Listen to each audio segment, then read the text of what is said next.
they're going to absolutely be rinsing your ass in the quote tweets. Wow, Yeah. what a horrifying dystopic world. So yes, being the butt of a joke isn't fun. Sometimes it is intolerable. Now, is it really? Is it Come really on. intolerable? Is it really intolerable when you are constantly the target of jokes, insults, incivility, and worse, as most black women are? The skin we've spent a lifetime thickening can come apart. We're only human, and so too are the people who love us. So there we go. That's the, and it just like this just seems to be like, you know, like if just justifying, like, if you feel insulted, then you can do whatever you want to someone else. Yeah. Like that there are no standards of like a public decorum or behavior that should be enforced at all anymore if you feel that you've been intolerably insulted. So yes, Matt, you're right. Let's just bring back dueling, because you know what? That would keep the comedians in check. That would keep the bad jokes in check if people thought they're going to have to, get shot over it. But, we have to bring back the code duello. It's the only solution. But then honestly, it's part of everything. Like everything it's all part of the same general trend of there is no longer any trust in institutions or overarching structures of culture, which mean that we're all basically back to our own resources. So we got to create our own Disney alternatives to show our homeschooled kids. And we need to have our own ability to exert satisfaction for all social wrongs, because we can't trust anyone else to do it. It's sort of like you can have one or the other. You can have a broad standard for like public behavior in civic life that prizes free speech and non-violence. That like you cannot do violence to someone for basically any reason unless it matters of extreme self-defense. Or you can have one where comedians are held to account.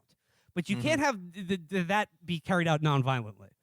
No. So you have to either embrace personal codes of honor, which are mediated by the threat of violence, or you can have a broad civic culture that depends on a certain accepted standard of non-violence and taking a joke. Yeah. Or at least just being offended, but talking it out instead of smacking the shit out of someone. Yeah. But I mean, like, look, both are up for grabs. I'm not saying one is inherently better than the other. Yeah. I mean, I know which one I'd prefer, but yeah, absolutely. Let's get strapped.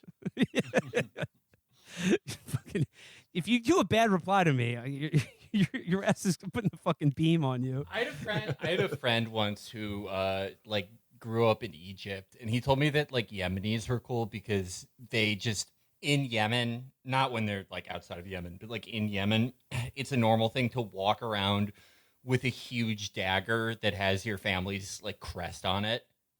And like, I don't know if that's true or not. He was a really funny guy, and I don't think he would lie. He was a good guy. He was a doctor, actually. But maybe we should start doing that. Like Will Smith can walk around with the Smith family crest and challenge people to dagger fights over this. But as long as it's institutionalized, you have to go to dagger court. You can't just like go up on stage and hit someone or kill them with a dagger. Yeah, let's bring the jobs back into dagger court. Yeah. Oh, there we go. Movie magic, perhaps resuscitated. It's on the operating table right now. The paddles are out. Will Smith applied a charge, clear, and then whack across Chris Rock's face. We'll see what Morbius does.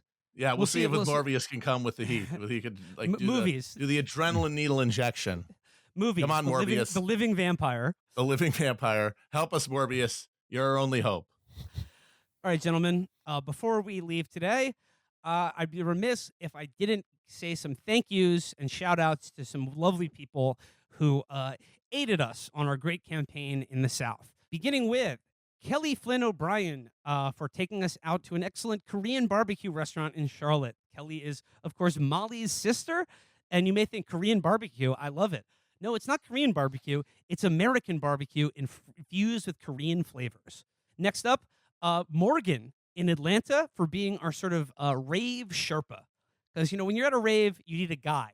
And Morgan was that guide for us. He escorted us up Dubstep Mountain, and we reached the summit safely and without a single problem. So, Morgan, thank you very much for being our rave Sherpa in Atlanta. Next up, Emma, Hyenas and Gin on Twitter, for being our wonderful tour guide to the Atlanta Zoo. You saw the pictures. She arranged a meeting between us and an elephant. For that, I will be eternally grateful to her. Check her out, Hyenas and Gin, on Twitter. Next up, shout out to our good friends in the Nashville DSA for taking us out to Santa's Pub. And special shout out to Sean Parker, Tennessee's only ever socialist elected to any position, for just simply hanging out with us at Santa's Pub. Next up, Scott Rigel in Austin for taking us to the Speakeasy Bar, which I have to say, and shout out to the proprietors of the Speakeasy Bar. I will not say anything more than that it's a Speakeasy Bar. I certainly won't give the address because it is 1,000% illegal. But I will say it was probably the best bar experience I've ever had in my life. Next up, John Carlton, Archetype on Twitter, for giving us his amazing guided walking and driving JFK tour in Dallas. You're a wonderful tour guide, sir. Knowledgeable and personable to the extreme. We learned a lot from you, and thank you once again to Pat Hall for inviting us into her Oswald Rooming House Museum. That was one of the coolest things we got to do on tour. Shout out to Pat, and shout out to John for our tour around Dallas.